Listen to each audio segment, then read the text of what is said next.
Jeremiah Smith, Caleb Downs, and the Ohio State Buckeyes take on Reuben Bain Jr., Carson Beck, and the Miami Hurricanes in the Cotton Bowl. It's the college football playoff quarterfinal, a rematch of the 2002 national championship game, and you could not ask for a better matchup than these two teams. The Ohio State Buckeyes are a 10-point favorite heading into this one. A lot of that has to do with this being the number one defense in college football. Miami, they are coming off of an incredible performance on the defensive side of the ball. 7 sacks of Marcel Reed, 10 tackles for loss. They forced the interception at the end. Fitzgerald, 2 picks on the day. He was incredible. For the Buckeyes side, they're coming off of a very disappointing loss to Indiana in the Big Ten title game. It cost them the opportunity to play in the Rose Bowl as the number 1 seed in the CFP. They would be taking on Alabama. Instead, they are taking on a very talented Miami team. Now, when we talk about talent, you would probably think speed, athleticism, fast guys on the outside that are going to be dangerous. They've got that with Daniels and the true freshman Malachi Toney. But with this one, where Miami threatens the Buckeyes, it's up front. Akheem Mesidor and Reuben Bain, these guys are legit NFL prospects. Both of them could be first-round draft picks. In Ohio State, well, they've got a surplus of talent themselves on the defensive side of the football. Caleb Downs in the back end, he's as good as anyone, arguably the best defensive player in the entire country, along with, in front of that, Sonny, Styles, and Arvell Reese. These guys fly around. This is the best linebacking core in the country, and in front of him, it's Caden Curry, Kayden McDonald right through the middle of this defense next to Edric Houston. This is as good as defensive play when you talk about talent, stacking roster to roster on the defensive side of the football. Talent on offense for Ohio State. Tate Smith. This is going to be a ton of fun to break down. If you're new here, this is Blitz with Blender. My name is Josh Blender. I break down NFL college content. It's the best time of year, and let's get fully into this one. Let's start with this Miami offense, because they did not play well against A&M. It was on the road, and we're being honest with ourselves. These were two of the best defenses in the country, and the question marks for Miami were, how would they stack up playing an SEC roster? And coming out of that soft ACC schedule, they'd played teams like Florida. They had matchups earlier in the season, like a game in which they beat Notre Dame that gave them a ton of credibility early on in the season, the first weekend. Remember, that was the Sunday game, the day after the Buckeyes had beaten Texas at the Shoe. Miami went on to beat Notre Dame at home at Hard Rock. A chance for Miami, if they get to the national championship game, to play a home game in the Natty. You know who else is from South Florida? Well, that's Jeremiah Smith. He grew up down there. The question was, would he wind up going to play for the Canes? And, well, unfortunately for the Canes, they're going to have to defend number 4 during this one. There's another good number 4 on both sides of the football for Miami.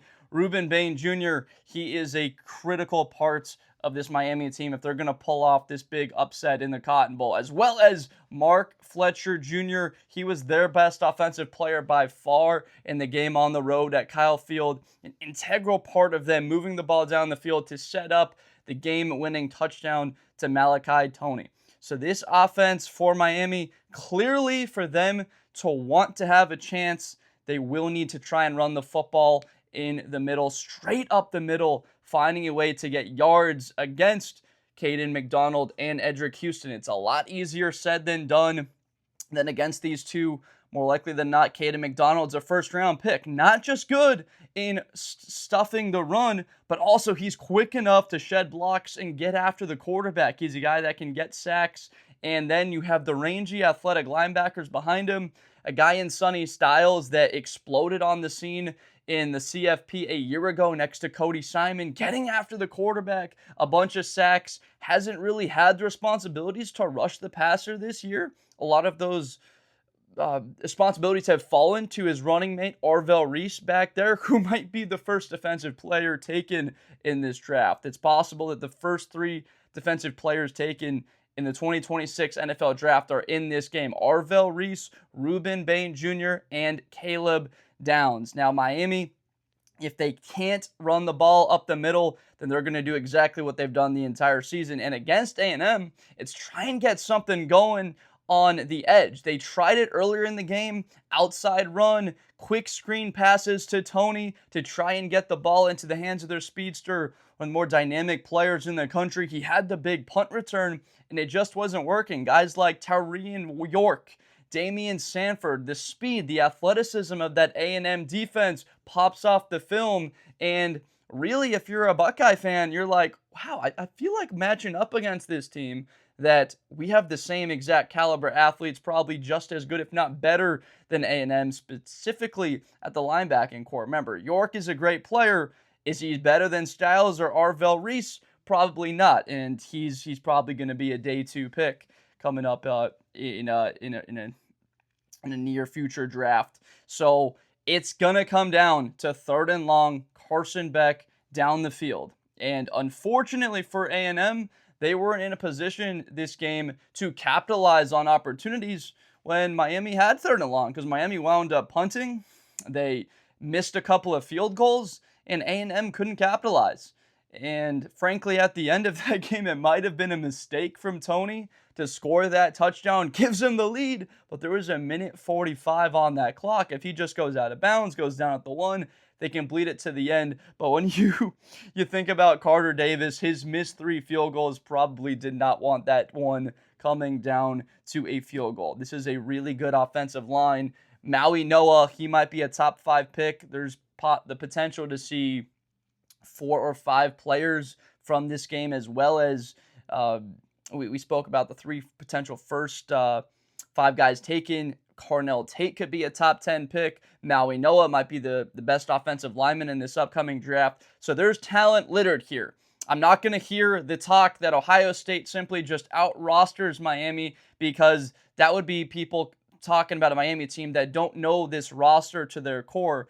This is unlike teams in recent memory that didn't have the trench play. They're really good in the trenches. This is easily a top 5 team in college football this year, getting after the quarterback. They protected Carson Beck well throughout the entire year. There's a reason why he's only been sacked 9 times on the season. And in the game against A&M, only sacked twice. Now, that's an incredible job for A&M to even get to him twice. They had 7 tackles for loss, and that was important, getting out there on the edges, on the perimeter, those quick screens. They didn't have much success of that. The real big success came on short passes, right? That 2 high safeties A&M was playing, getting the ball over the middle, out of Beck's hands quickly, and then it was the running game. Mark Fletcher, a couple of really explosive runs, 17 carries, 172 yards.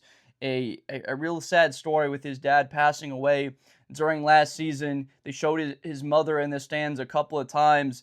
Must have been so excited. It's amazing to see this young man and his leadership. Malachi Toney with the fumble, and he goes right up to him, keeps his head in the game. Obviously, Toney and the true freshman player, a young guy, and making that mistake, he could have been out of it. But what does Cristobal do? What do they end up doing? They put him back on the field for that next possession, and he returns a punt. Maybe could have let it go into the end zone, have better field position, but he got his hands on the football. And that wound up getting the ball again at the end of that possession, and the final score winds up being 10-3. The underrated ability of their contested catches. This Buckeye secondary, now for the first time we've mentioned them in this video outside of downs, is under fire. Outside of Davison Igbinosun, you would probably look at Jermaine Matthews, who's gotten a ton of playing time this year. Notable interception like against Texas the first game of the season on Arch Manning. And then Lorenzo Styles, the older brother of Sonny, he got picked on. The 2 of those guys got picked on a little bit by Indiana. The 3rd down at the end to Charlie Becker, that was on Jermaine Matthews. The touchdown that Indiana had, right? So there's the 3rd and long play that Mendoza hits to Elijah Surratt out of the slot. That's on Lorenzo Styles. He's been that nickel corner. Who is he going to see most often in this one? That's where Toney does the bulk of his damage, moving in and out of the slot. That's a very tough matchup where Miami can have the opportunity. I'm not going to say exposed because scoring 13 points and 3 of them being set up on a possession off the Julian Sayin interception early in that game at ball at the 25. Not going to say they exposed the Buckeyes defense. Most points they gave up was 16 points to Illinois earlier in the year. And the Heisman Trophy winner is only able to put up the 13 number. Probably would only say 10 outside of the drive set up at the 25. So it's not like the Buckeyes defense didn't play great in that game. They were getting after Mendoza consistently. Indiana couldn't run the football for a whole lot of success, under 4 yards a carry, and they didn't run the ball well against great competition like Penn State, against Oregon, against Iowa, against the Buckeyes in Miami. A similar type of storyline maybe going into this game. How are they going to run the ball against a great A&M front seven? They ran it exceptionally well. So those are your opportunities. It's on the perimeter, ball out of their hands quickly, getting Malachi Toney something around 10, 12 targets in this one out of the slot. If you can pick on someone in particular, I would be targeting Lorenzo Styles, a physical player. He's utilized at times on special teams. And to speak of special teams, if you notice something about the Buckeyes, they did it in the CFP a year ago where they put their starters on special teams.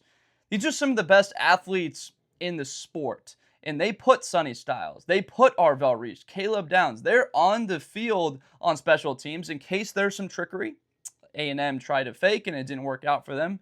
Miami winds up missing the 40-yard field goal badly by Davis. But the Buckeyes, it's not just preventing the fake, but on returns. You're going to have the best open field tackler in college football, Caleb Downs, on there for special teams returns to try and hunt and chase down Toney. Arvell Reese and his lateral ability, and Sonny Styles watching them fly down the field. These guys will be on the field for special teams, and that's a critical part of this one, the kicking game. Davis and Miami, they went into this one feeling really confident about their kicker, and the Buckeyes felt okay, probably not great about kicking going into the Big Ten title game.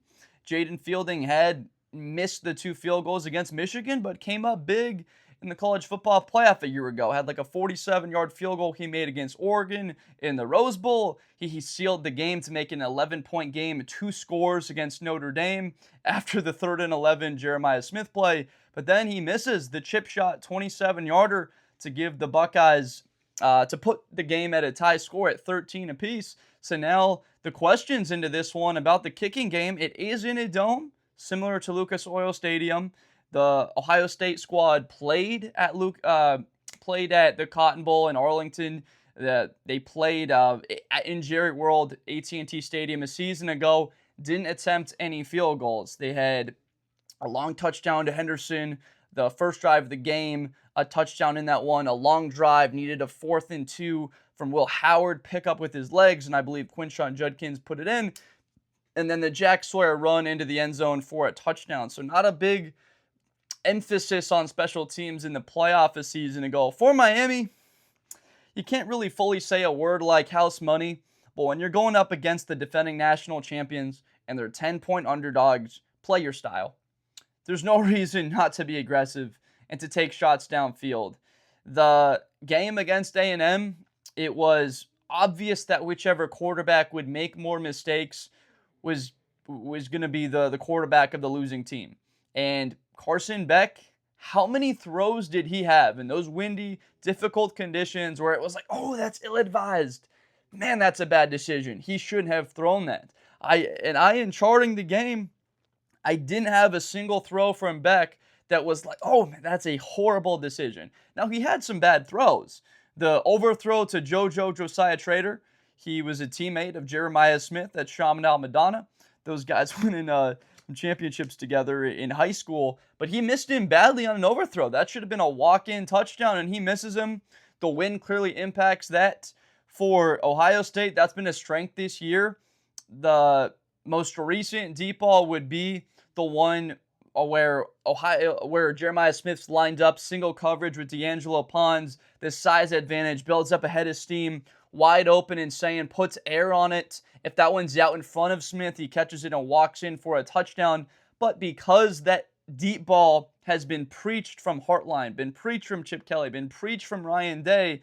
Don't overthrow the receiver. These guys are big, 6'3", and as good as anyone in contested catch areas. Do not ever overthrow them. Give them a chance to make the catch. Now, that may hurt Ohio State in some cases with explosive plays that could go for touchdowns, but does come back to help them that Julian Sayin just doesn't miss those deep balls very far down the field. It's very tough to overthrow a Tate or a Smith because of how speed and smooth route runners they are. That is the question here as we start to pivot towards this Buckeye offense against this Miami defense. Look, this isn't a disrespect. It's not an overlooking Miami. I think that you can understand that I've got a ton of respect from the Hurricanes. I'm speaking about this team extremely highly. This is no doubt a top 10 defense in the country, and the way they're playing and the way they did against A&M, they're playing at a national championship caliber. They've shown it down this stretch after the losses 2 of 3 weeks to Louisville and SMU. Still, though, these are the best 2 wide receivers in college football.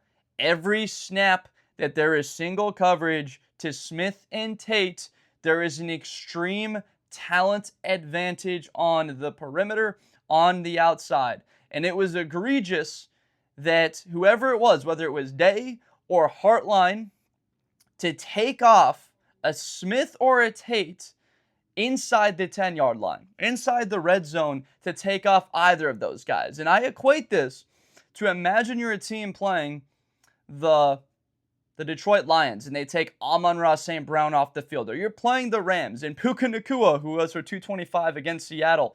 Imagine they take off Devontae Adams or Puka Nacua down by the red zone. Adams leads the NFL in touchdowns this season. Imagine they take him off and now it's just Nacua who you can double cover and bracket him in the red zone. Or imagine they take off Nacua and Adams. That's what it is if you're in a 3rd and short and you take off one of those guys off the field. Because do you know what pressure it puts on someone like Bryant Haynes, the Indiana DC, when he's got to put a 5'9" D'Angelo Pons one-on-one with Tate or Smith? Do you know what difficult time Heatherman will have, defensive coordinator for Miami, understanding he's going to have to trust his defensive back one-on-one, these corners for Miami, to hold up in coverage against Tate or Smith one-on-one in a 3rd and short in an area like that. The difference between what I believe Ohio State showed in that game against Indiana, which frankly was more conservative than they were against Michigan, is taking their shots. In games like this or the playoff, you go back to the 2022 Peach Bowl with Harrison Jr. and Abuka and how C.J. Stroud attacked and threw the ball all over the place. And last year, the first possession, they've got the ball on the 30. It's Jeremiah Smith one-on-one Jermod McCoy in coverage. He takes that advantage. The second half, their opening possession of the half, it's Smith. Ball's at the 19, takes that one-on-one to Smith, giving the best player probably in the country in all of college football a chance one-on-one. And guess what? Carnell Tate, he could be a top 10, top 15 pick in this upcoming draft, might be the 2nd best receiver in the country. You can also give him opportunity. So Miami and Heatherman, their game plan for this one expected to be quite simple. We're not going to get beat by Tate or Smith. We're going to force the Buckeyes and Julian Sayin to move the ball down the field. Look, Brian Hartline got a ton of, not backlash, but a ton of criticism this past week. People are saying, keep him at South Florida with the Bulls. We don't want him back in Columbus, Ohio, despite all he's done. Look, don't touch this play calling going into the CFP. And Ryan Day has a larger fingerprint on what this offense will be heading into the playoff now. The conservative nature, the way that they played Michigan the last game of the regular season last year, it's a perfect mirror of the way that they played against Indiana. Similar, not just similar, the exact same final score of 13-10. Expect this Buckeye team to go down with their best. And why I believe that they take shots even on 2 high safeties. Go back and watch that Rose Bowl. Being at that game last year was He was unlike any experience that I've had. Yeah, I've seen Justin Jefferson play. I've seen some incredible athletes play at the wide receiver position. I've never seen anything like what I've seen in a football game, like Jeremiah Smith, just in a double team, 3 guys around him, just catching balls out of the sky and plucking them out of the Pasadena air in front of the San Gabriel Mountains and making plays on these guys and making them look like 12-year-olds. I would be shocked, amazed, if they did not say, we're going to go down with our best. If we don't take those shots, we're just not playing to the capabilities of this team and taking those one-on-ones. Now, they can be stopped occasionally, right? It's not a 50-50 ball. It's probably a 70-30 ball. 30% of the time, it's incomplete. But how often are one of those passes intercepted? That's my question. You would argue, like Sayin's interception to start the game last week to Lewis Moore, it's a ball over the middle of the field. That's a layered throw, and Sayin got confused by the coverage. The pick to Smith earlier in the year, he forced that football, and Smith was behind the defender. Those aren't contested catches on those interceptions that he's thrown. There has not been a single interception from Smith's career or a quarterback's thrown to Smith or Tate that I can remember that's been single coverage, high point football, one-on-one, where a guy's just out-jumped one of these 2 guys and made a play. And so that's me saying it is a conservative, almost play call to take a 50-50 shot to one of these 2 guys, because the worst thing that happens is it falls to the ground incomplete, and it's not a catch, which is the identical type of result if you do inside zone, you do a simple inside handoff to Bo Jackson, and it's a -1, or it's no gain on the run. It's the worst result, essentially, is that when you're going to take a shot down the field. Now, they're going to bracket both of these guys, and that's what Heatherman's going to do. He's going to swallow his pride. He's too smart a defensive coordinator to give them one-on-ones for the majority of the game unless it is 3rd and short. If it's 2nd and 10, 2 high safeties. 1st and 10, 2 high safeties. He's got that much confidence in his front 7. Mohamed Toure, Akheem Mesidor, Moton, Bain, David Blay, he's got so much faith in his front 7 that they can stop the run with 6 guys in the box. Not 7. 6 guys in the box. They truly believe that they can stop the run. And so it comes down to Damari Brown. Zechariah Poyser, that's an interesting one because will he be available for this game? That injury didn't look good coming off the field in the second half. Arms sort of dangling, so they may be without their one of the best safeties and a really good free rangy player comes down. This Miami team is so dang physical. They're going to make the Buckeyes receivers be punished if there are throws over the middle of the field. So I'm expecting a ton of production outside the numbers. The question of this game, besides, right, can Miami run the ball? How does that offensive unit attack trying to go at guys like Lorenzo Styles or Jermaine Matthews is 3rd and 1 or 2. So the Buckeyes try a simple inside handoff once or twice to try and pick it up? Or do they have the same amount of confidence in Tater Smith down the field in a contested area to make a catch?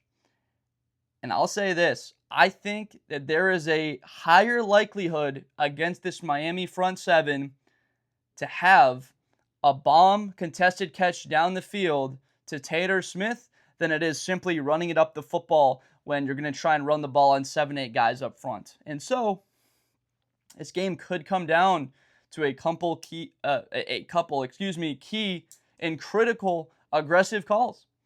And it's 4th and goal from the 1. Do you try an inside handoff, or do you have Tater Smith on the field and you give them a 50-50 ball? If it's 3rd and 1 from let's call it your own 39, do you try an inside handoff to keep the drive going, or do you use that opportunity to take your shot down the field? Because I don't truly believe that Heatherman will be so conservative to the standpoint that he's going to have a too high safety alignment when it is 3rd and short.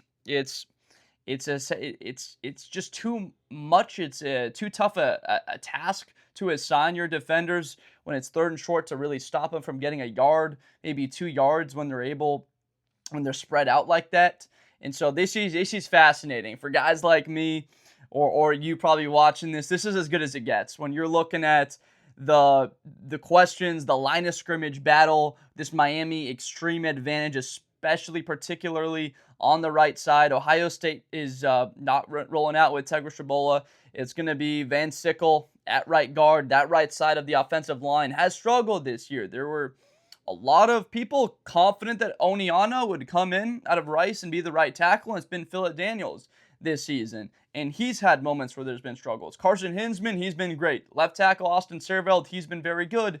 But against the best front seven they've faced, they gave up all of those sacks to Indiana. Guys like Mario Landino, Stephen Daly, who's no longer with Indiana, got hurt during a celebration, unfortunately, for the Hoosiers, but they got to him 5 times. Isaiah Jones, in having rangy abilities as a linebacker, they decided we're going to pressure the Buckeyes. We're going to send 5, send 6 to try and pressure Sayin and roll coverage over to try and confuse him that the first read isn't there. And I'm here to tell you that it doesn't matter, folks. Like there was a time when guys like Calvin Johnson and Randy Moss roamed on offense, and they were just so good, it didn't matter if they were covered. The ball would still go to them because when they're covered, they're not. It's that simple. This is a very complicated game, and it can be rocket science at times, and time management late is important, and getting the right coverages and looking at the safeties early to look at the right alignment and where the linebackers are, personnel groupings. Are there 5 defensive backs on the field compared to them being 4? Are they in base? Like, there's so much that goes into this sport. But when it comes down to it, who's taking the final shot? Michael Jordan or Steve Kerr? Who's going to take the final shot? Are you going to give an inside handoff to Bo Jackson? Or are you going to give Jeremiah Smith an opportunity one-on-one? And so as someone that watches every game, that goes back and watches every game 2-3 times, it's almost comical to think that there's a realm of possibility where the Buckeyes have another performance where they go out there and they don't go down with their best, and they're in a 1-score game where they don't leave any doubts. But it's also amazing to know that there's also a realm of possibility they do go down with their best. And if they do get beat, it's because Tater Smith got beat one-on-one. Or there's an explosive rush by Bain, and he's able to knock the ball out of Julian Sayin. And they make the Buckeyes pay for taking a shot downfield. Or then they criticize Ryan Day for calling a shot play on a 3rd and 1 ball at midfield. That's really the part of the field where they do try those shots. Once the ball hits about the 40 of their own part of the field, especially midfield, the opposite 40, because of some of the struggles of this team in the red zone that actually go back to 2024 and last year, short yardage areas have been a struggle for the Buckeyes the last couple of seasons. The sort of, I would say, MO for them has been, we're going to take our opportunities if we get them. That way, maybe we can just get a touchdown and not have to score when it's condensed, because that's when it's easier to stop a team like Ohio State's offense or Julian Sayin, who's not a huge threat with his legs, and to move around and be mobile. The condensed areas of the field, and there's less separation, and Tater Smith don't have that type of space, then it's really an advantage for the other team had to have a shot to stop them down in the red zone. Let's flip it a bit more towards special teams for a second here. We mentioned how the Buckeyes keep a lot of their defenders on. Malachi Toney is going to be talked about throughout this entire build up to this one, and with good reason. And Davis, no doubt, will be. What about Ohio State? And this is going to be a very brief topic because last year, I don't even know if they returned a single maybe punt or kickoff.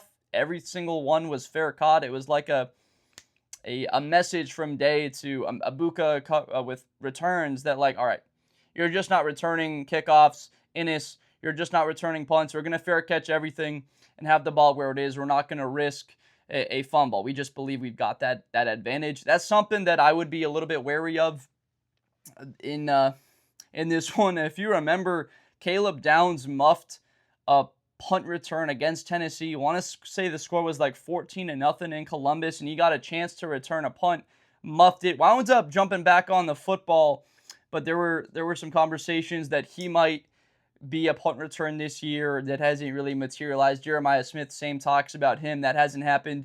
So if you're expecting Ohio State to be aggressive on special teams, I would be supporting the contrary to that argument just because of what they've shown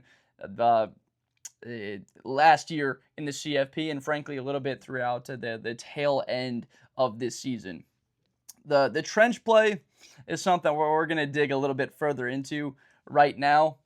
The ability for Miami to run the ball a little bit more isn't just from run attempts. If you're not threatening Ohio State to essentially bring down another defender like Downs into the box, where he plays so much of his time inside down there within 5 yards of the line of scrimmage. He really reminds people of someone like Kyle Hamilton, Derwin James, players that are like this rotational edge player, outside linebacker, safety, nickel hybrid. I don't even know what to call them. Rover, just call them special down by the line of scrimmage and what they play.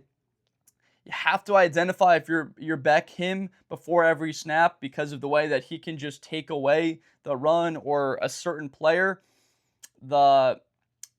The matchup between him and Toney is something that is going to come a couple of times in this one.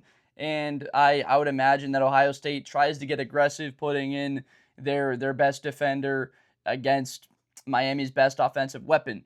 But you have to take your shots downfield. And I spoke of Daniels or taking their shots on throws that are more than 20 yards downfield. Because if Ohio State isn't threatened by the deep ball, then they're not going to particularly need to drop out of their alignment. And a lot of the time, they've got Downs up there by the line of scrimmage, and they've got 7 guys in the box. Because of the way that they get after the quarterback with Curry, and Kenyatta Jackson can get after the quarterback really well, they're confident that one-on-one, Matthews or Igbinosun can hold up in coverage. And they have been able to throughout the season until they ran into a team like Indiana with Surratt or Becker. They were able to win one-on-ones. So look for Miami and for Dawson as a coordinator with a bit of that trickery to take shots downfield, not because he fully believes that he can hit those 40-plus yard throws, but because of what that will do to Matt Patricia as a defensive coordinator to be like, all right, they're going to take their shots. They're going to try and extend and have the mentality that they're going to go down with their best. Like, we've got to defend that because they've got the weapons and they've got a quarterback that can make all the throws that can hit those. So from Miami, from a standpoint here, look, you got to be aggressive early. There's a path here where this game is close and down to the wire. That path comes from Miami getting an early score. In the same way that Indiana did, making a 3-0 game and jumping up with a quick lead in that one from the interception, it's got to be the same thing for Miami. Because you look at the playoff last year, Tennessee, Buckeyes up 21-0. Oregon, Ohio State up 34-0. Texas, Ohio State up 7-0. Notre Dame in the national championship, they got up 7-0, and it was a one-score game, and it came down to a 3rd down 11 play. No, Ohio State went on, a 31-0 unanswered run, but they still were in that game within the last couple of minutes. If you want to be in the game in the last couple of minutes, which really is the goal here, I don't believe that there's Indiana fans out there that truly believe that they win this game by a wider margin than one score. It would take a monstrous day again running the ball on this Buckeyes defense, as well as Beck dicing up the Ohio State secondary, as well as a third factor in 2-3 takeaways and Miami getting 5-6 sacks. Like, there would be 3 or 4 things that need to happen for this one to even be a 9 or 10-point Miami win. That's just how dominant this Buckeyes defense has been. Would probably imagine right now the number that Miami is trying to get to is about 17 or 18 points. If they could get to 17, 18, it's not even 20. I don't know if that's realistic to imagine Miami could score that many. Can they get to about 17? What that means is you hold Ohio State to 1 touchdown and 3 field goals. That would be a total of 16. Or you limit Ohio State to 1 touchdown and a field goal attempt later on in the game. That's essentially what this one can come down to. If Ohio State scores 3 touchdowns, they will win this game. If they score 21, 24 points, they will beat Miami. The defense has been that good. They're not going to give up the yards on the ground, and Beck in the entire attack just doesn't have the manpower to be able to just go down the field consistently, drive after drive on the Buckeyes. 20 points would be an unbelievable performance, but remember, 3 touchdowns, that equates to 21. That would still beat that 20 number that Miami would be able to produce. So it's going to take aggression early. Try and get that scoreboard advantage to then cause Day or Hartline to tighten up. That's the key part of this one, is get that Ohio State sideline a little bit of doubt. They're going to try and win this game in the first 20 minutes the same way they were able to do that against Tennessee and against Oregon in the CFP last year. Just say, all right, can we win this game in the first 20 minutes, throwing the ball downfield and playing dominant offense here for the first 20 and find ourselves essentially being able to play keep away a little bit, run a little bit of clock, and win the game here. So it's attacking. It's an explosive play on special teams. It's a blocked field goal if Ohio State does attempt one. That is a part of this. Early on, there probably is a 4th down. A 4th and 3. Maybe it's from the 24-yard line. Ohio State doesn't try a 40-yard field goal because they don't have faith in their kicker, and they're going to try for an uppercut early in this one, or a haymaker and try and score an early touchdown. The paths to victory are there are far more for the Buckeyes in this one. The sole really one for Miami is this being a 1-score game at the half, and for that Ohio State team to doubt themselves to not take their advantages. Because if they're smart, like, I don't know if anyone's played the NCAA game, like, there's even plays in this game where it's like Tater Smith just go off in the video game, and it's like that's not even to what they're capable of. There's a realistic possibility here if they go down to win this thing. There's like 750 combined yards and 8 touchdowns for them on the day. But again, they will need to run the football. That's something that they did exceptionally well in the playoff a year ago. Travion Henderson, huge day against Tennessee. The big run in the Rose Bowl for a 50-plus yard score. Quinshaw Judkins in the first drive of the second half against Notre Dame with a big touchdown run. Judkins had 3 touchdowns, I want to say, in that national championship game against Notre Dame. So it may have been considered Ohio State was just airing the ball out, taking shots throughout the playoff. They were, but they also got production on the ground. And they were decent on short yardage because they had a big physical 6'5", 235-pound quarterback in Will Howard that can run on 4th and 2. As Sayin doesn't feel like this team is going to be attempting that many quarterback sneaks. It's been a weird one because they've brought Keenholz on the field 2 or 3 times this year on like 4th and 1, 4th and 2 to show that they have that capability. And then they haven't in some big spots like Michigan in this matchup, the last game of the season. They're turned away at the goal line, have to settle for 3 against Indiana twice. They don't wind up doing it. So my question's like, why, if you put that out on film, do you not go to it when you've got the biggest game coming up here? It just is almost like it's strange. It just, the overall elements of that is extremely strange why you don't have the physical quarterback that's a better athlete, that's got more size, more power in his lower body to push through the line to use him. So that's been a strange one to me, and something they had in Will Howard a season ago, that they could get a yard if they needed a yard. So Bo Jackson, He's one of those players that can essentially stamp this one early. He's able to have an explosive run. The second level for Miami is really where this one will be won. Because let's factor in, Miami is going to get to Sayin 3 times. The question is, do they get to him 5 times? And that's where you've got a real shot to win this, because that's 4 about possessions where the Ohio State is turned away, where they don't score touchdowns if you come up with something like 4 or 5 sacks on the game and affect their possessions to that manner. Probably they're going to get 3. They're just too good to where them having less than 3 sacks on a season, where they've had 34 on the year, and now you would add this last game. They've had 41 sacks in 13 games. That's over 3 a game.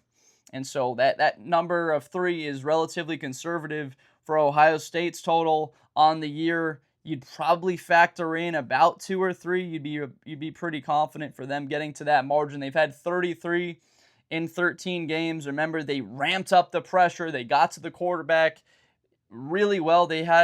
I believe they gave up like negative rushing yards to Oregon in the Rose Bowl last year. They only got gashed mostly by Nico Iamaleava. Wasn't a lot of run game success from Gibson or Jaden Blue running the ball, or Jeremiah Love, Jadarian Price in the national championship. The only real success there was the quarterback run, and unfortunately, Miami, unlike a Marcel Reed type guy or a Trinidad Chambliss or a Gunnar Stockton, the other 3 quarterbacks that like the Buckeyes could see, they were to win, you would see probably Chambliss or Stockton, right? For this one, without that running ability that Marcel Reed has, Gunnar Stockton's going to have to do all of it from the pocket. Now, Stetson Bennett, he had a touchdown, for example. You go back to that playoff in 2022. He's able to scramble into the end zone. He was mobile, using his legs at key times. Trevor Lawrence, back in 2019, he scrambles for a 50-plus yard touchdown, like 65 yards, something to the tune of that, where he's affecting the game with his legs. So the Ohio State Buckeyes squad has been gashed by really good athletic quarterbacks using their legs, something else that they're going to have to account for. And frankly, in this one, it's not a huge threat from Miami to pick up yards on the ground. So when you start looking at this one in advantages, strength for Miami, that front 4, that front 7, no doubt, that's a huge strength. Front 7 for the Buckeyes, that's a strength for them. There's a key strength for Miami and their offensive line over Ohio State. That would be a 2-to-1 advantage. Talent-wise, let's call it simply a wash. The talent from Miami and their receiving core to Ohio State, you'd probably give it maybe a 0.5 advantage towards the Buckeyes just because of the capabilities Tithen Smade on the highest of levels and more experience. Smith coming on as a true freshman in the playoff a year ago. Obviously, Malachi Toney having that type of impact early on. So Miami so far that 2-to-1 advantage. Quarterback, Carson Beck, in his experience, right, played in 2 SEC championship games, really 1.5 because of that injury. Julian Sayin, he doesn't have the same level of experience. So that's about a 0.5 advantage towards Miami for their unit. Special teams, you'd probably have to call that one a wash, the way that both of these teams have looked going into this one, so no advantage there. The back 7, that is a true advantage for Ohio State. They are really sound.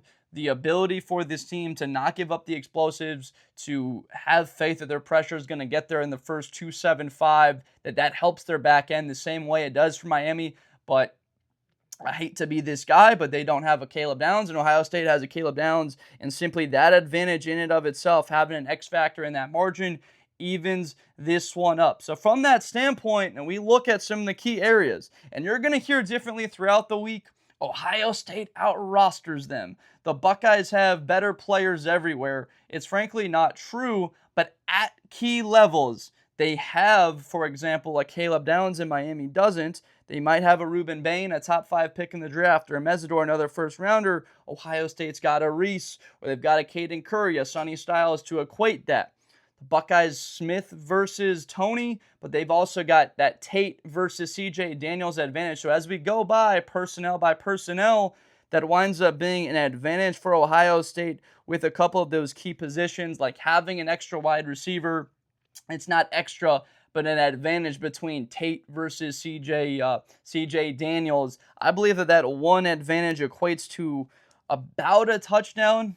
Coaching, Cristobal is a good coach. Ryan Day is a good coach. Both of these guys have been on hot seats. They've had their fair share of critics.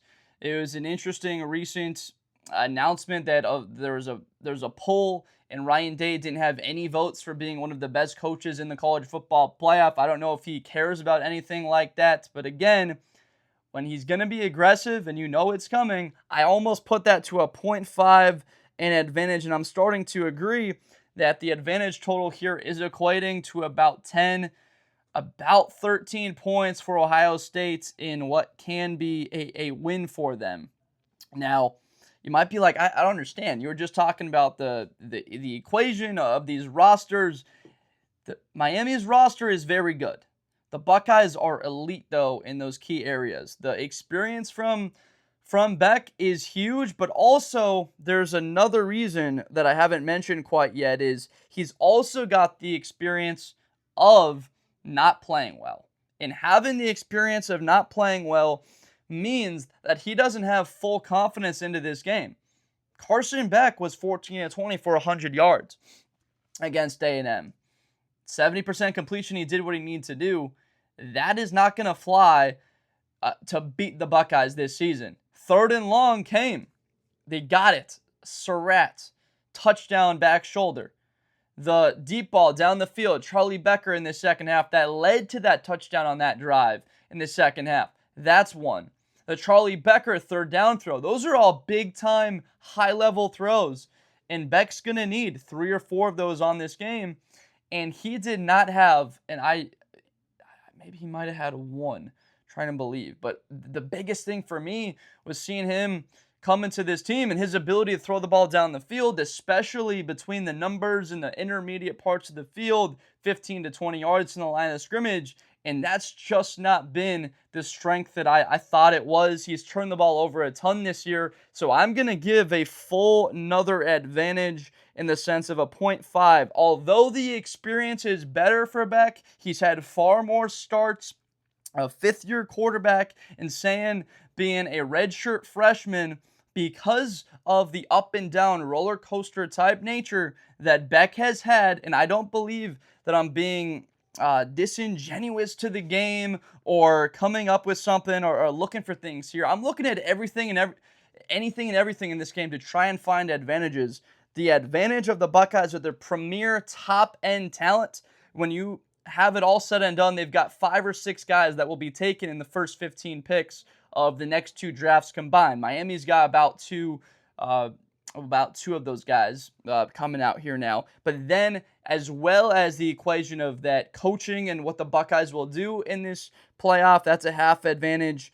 Is there anything from Heatherman or Dawson up their sleeve? There could be, but I would side on the 3-time Super Bowl champion Matt Patricia, the national champion head coach in Ryan Day. Remember, he's got that natty to his credit now. You don't think he's a little bit looser into this playoff to go to the blueprint to attack and be aggressive? I would be shocked if he didn't do that, as well as the experience of Carson Beck being negative. Didn't play well against A&M, didn't play well in the SEC title game against Texas a season ago, the SEC title game the year before that against Alabama. They got beat in the one a couple years ago against Bama, knocked one of the best teams that we've seen in college football the last 20 years out of the playoffs. So overall, I've got 2 critical advantages for the Buckeyes, and I am going to predict them to win this game by a margin of 14 points. I think they win this game 24-10 because of the coaching, the premier top-end talent advantage, as well as Carson Beck, I believe, turns the ball over a couple of times in key spots. If he's able to stay away from the turnover, that likely means a conservative game plan. And you can't have a full, all-out conservative game plan to beat the Buckeyes. You're going to have to throw the football down the field the same way that Mendoza did, and that wound up leading to 13 total points from Indiana. I would be surprised if Miami scores anything more than 17 For the Buckeyes throughout the entire playoff, the question is, can they score a 21 margin? Can they get 3 touchdowns? If they score 21,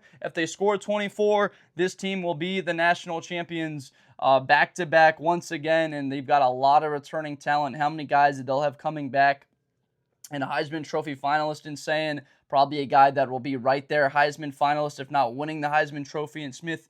And next year, a scary thought if they're able to win this one again. But I'm going to pick them to win by 14, 24-10, and extremely confident that they can get that done for the reasons I've mentioned. Let me know down below, though. What am I missing? Point out to me what I've overlooked from Miami, what I've overlooked from the Buckeyes' struggles from O-line that I factored in, that there's a potential that they are a little bit conservative in this game, that they could give up deep balls or certain plays out of the slot to Sonny Styles, the susceptibility of Jermaine Matthews. Where have I been remiss in this breakdown to where I shouldn't have taken the Buckeyes to win this game? Or if you're a Miami fan and you're upset and you don't like this prediction here, let me know. Let me know where that was and what I've missed. And if you're a Buckeye fan, let me know why this game should be closer, why it should be a wider margin. Want to hear from you. Please let me know. Look, this is truly as good as it gets in the football world. These teams have played 4 times in their history. The most recent one was in Florida. Ohio State lost 24-6. They beat them in the Natty in 2002. A great game down to the wire. These are 2 of the, still I would call it blue bloods. Miami's still a blue blood, and how good that team was in 01 and 02 with guys like Ray Lewis, Michael Irvin, who's on the sidelines for him. I believe that's an advantage to have someone like that in your ear, firing you up, giving you juice for someone like Fletcher or for Toney or Bain to have a big moment to get out there and have a large performance in this one. But at the end of the day, these games are won by best players making plays. I just think that Ohio State, frankly, has, what is the best way to say, like more better players. They've got that better top end. Like if we were going to rate these teams, the Buckeyes are what, like a 94? Miami's a 91 or 92 overall. Simply just put those guys in the position to succeed. But again, I want to hear from you. Look, folks, happy holidays. Merry Christmas if you're watching this one before Christmas. If you're watching this one after Christmas, Happy New Year. Wishing you health, happiness, prosperity. I hope that you enjoy the holidays with your loved ones and you have a great time watching football. Buckeye fan, Miami fan of another program. I wish all the best to you and stay safe during the holidays. Last year there was the tragedy down there in New Orleans. That was awful before the Rose Bowl game, and they had to cancel that Notre Dame-Georgia game. So please stay safe for the holidays. If you would, and you enjoyed this video and you're not subscribed to Blitz with Blender, subscribe for more content in the future. I try and break it down as unbiased, as passionately, as in-depth as possible. I think we're going to have a really good football game. I just appreciate you so much for staying to the end of this one. If you haven't already, hit that subscribe button. Thank you so much for watching, and I will see you next time. Happy holidays.